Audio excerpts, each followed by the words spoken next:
රෑ තිස්සෙම නිදි මරලා නැවතත් පාන්දර 3ට 4ට නැගිටපු අම්මා උදෙන්ම නැගිටලා උයා පාසල් අතින කවුම කමිසේ බැනියම හරි කස්සපු හැටි මතකද? මතකද දුවී අම්මෙක් ඔයාගේ කොණ්ඩ කරල් දෙක ගොතපු හැටි? මතකද දුවී අම්බොයාගේ ගවුමේ රැලි ටික හදපු හැටි? බලෙන් හරි බත් ටිකක් කවාගෙන සුදුදූනි ආදරණීය පුතාගේ අත් දෙකින් අල්ලගෙන අම්බොයාව පාසල ළඟට වෑන් එක ළඟට සෙනෙහසින් ආදරයෙන් ඩික්කරන් ගිහපු හැටි මතකද? දන්නවද පුතේ? පුංචි කාලුයා පාසල් ආවම ඔයාගේ අම්මට ඔයා ගෙදර නැතුව ගොඩක් පාළුයිලු. පුතේ අම්මා පාළුව සාංකාව මකා ගන්න පාසල් ගේට් එක ළඟට විලා ගිනි කාස්ට කවුවේ පිච්චි පිච්චි බග සුදු දූනි සුදු පුතා දැන්ගී කියා බලාගෙන හිටියා. පාසල් ලැරිලා නිවසට ඔයා දුවගෙන ආපු ගමන් පුතේ අම්මා බත් පිඟානක් අතට දීලා ඔයා කන හැටි බලන් හිටියා. කවදාවත් මේ බත් ටික කනකොට ඇහුවද මගේ සුදු අම්මා කාලේ දෙන්නේ කියලා? පුතේ අපිට වහන්න මතක නෑ. සමහරක් වෙලාවට අම්මා හට්ටියේ තියෙන දම්කොඩ ටික හූරගෙන කාලයි අම්මගේ බඩ පුරව ගත්තේ. ඒත් නැත්තම් හැල්වතුර ටිකක් බීලයි. එහෙම කරන අම්මට 4 වටේටම ණය වෙලා කුණු කැත රෙදි ටික හොදලා කනේ තියෙන කනකර බඩු ටික උගස් තියලා දේති කරගට දිය පට්ටිනකම් කුස්සියේ තැලි බලන් හට්ටි ටික හොදපු අම්මට සමහර දූවරු කතා කරන්නේ බුබන්තු කියලා. පුතේ කවදාවත් හැදූ වැදූ අම්මට විහිළුවටවත් එහෙම කතා කරන්න එපා. මොකද පුතේ අම්මා පව්. දන්නවද පුතේ අම්මෙක්ට විහිළුවට හරි එරෙව්වොත් ලැබෙන විපාකේ මොකක්ද කියලා?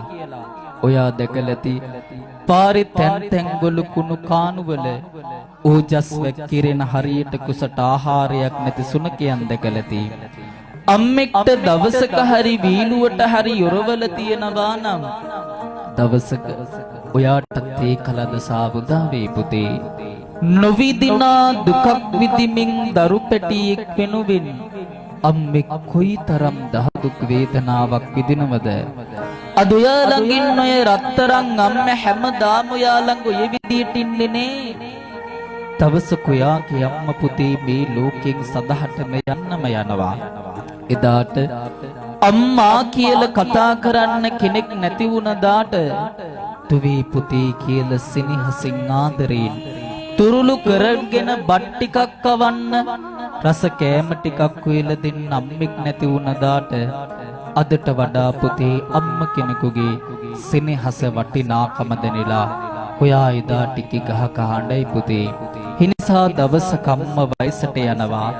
එදාට අම්මව මහලු මඩමට මහපාරට බලු කූඩුවට ඇදලා දාන්නේ නැතුව පුංචි කාලුයාගේ කුණු කැත ටික අරන් දාලා වැලි කැටයක්වත් නොගෑවි බෙනිකක්සේ ආතරෙන් රැක බලා ගත්තාසේ අම්මව පුතේ ආතරෙන් රැක බලා ගන්න.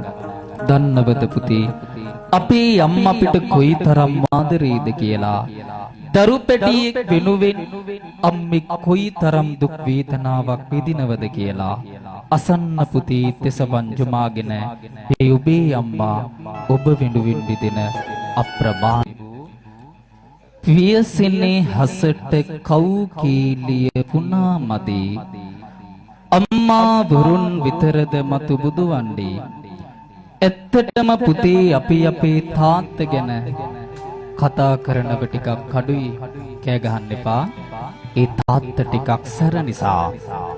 නමුත් බවකගේ සෙනෙහසට වඩා අප්පච්චිගේ සෙනෙහස බහ මෙරකටත් වඩා උසයිලු. දන්නවද පුතේ අපේ තාත්තා අපිට කොයිතරම් ආදරේද කියලා?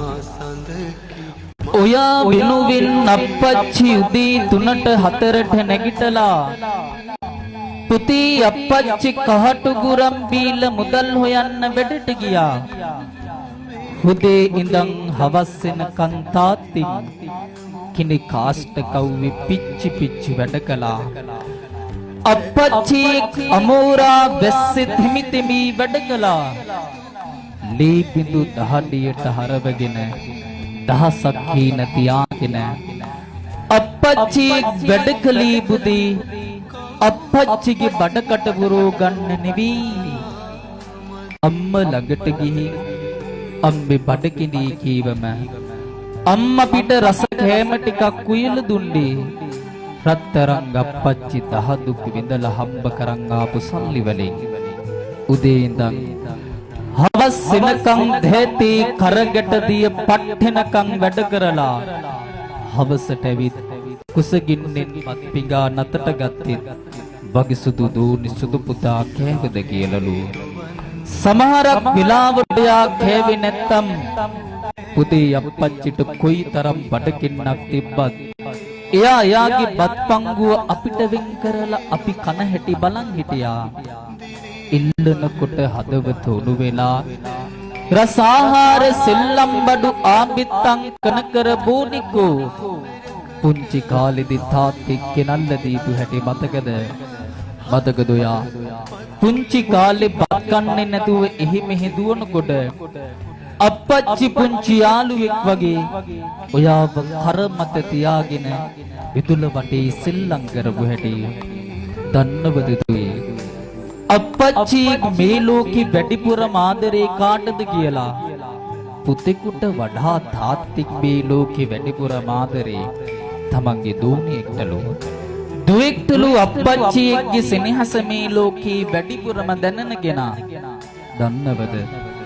අපච්චි ජීවිතේ විඳින ලොකුම වේදනාව විඳින්නේ කවුරු නිසාද කියලා? ඒ තමන්ගේ දූ හින්දලු. ඒ කවදද කියලා දන්නවද? ඒ තමයි තමන්ගේ දූ විවාහ වෙලා නිවසින් යන දහට එදාට පුතේ අපච්චි දරුවෙක්ටත් නොපැනිම ගේ මුල්ලකට වෙලා ඉකි ගහ ගහ හඬනවලු.